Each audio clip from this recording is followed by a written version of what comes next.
छात्र संसद निर्वाचन को नहीं छकापंछा बीजेडी विधायक अरुण साहू कहते कॉलेज निर्वाचन को डरीगलाणी बीजेपी एवं तांको छात्र संगठन हाथरू खसीगलाणी सबु कॉलेज जेहेतु एफएम छात्री को उस्काई निया लगाई देथिले सेतिपई डरी जाइछि बीजेपी छात्र छात्री सत्य कौन जाणीगले और सजाग हेले सांगे कहीं छात्र छात्री नाहांती बोली कहिसंती अरुण साहू सेबली कांग्रेस कहिछि एफएम घटना पर बीजेपी डरी जाइछि छात्र संसद निर्वाचन हारिजिबे एफएम घटना रे बीजेपी भूमिका कौन रही समस्ते जानि सारे से छात्र कांग्रेस सदस्यों को कैंपस रे पूरे देउनाहांती सेबली विरोधी को कड़ा काउंटर करिसंती जयनारायण छात्र संसद निर्वाचन बीजेडी करि नथिला आम हाथरू केमिति खसीगला कॉलेज बोली पालटा प्रश्न करिसंती जयनारायण मिश्र एफएम घटना रे कॉलेज निर्वाचन पर एफएम घटना कॉलेज निर्वाचन पर कौन प्रभाव पकईबनी एक जयनारायण कहते छात्र छात्री मैंने शिक्षित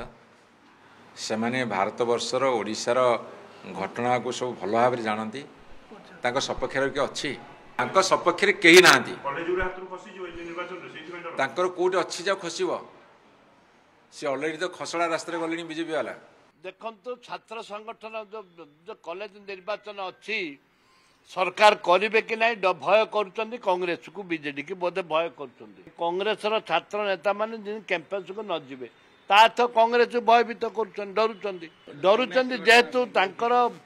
बर्तमान छात्र संगठन जीरो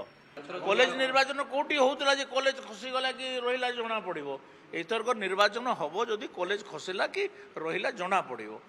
जिते बड़े कि आपण निर्वाचन नहीं से समय कौन केमती जानवे अरे किसी प्रभाव तार नहीं।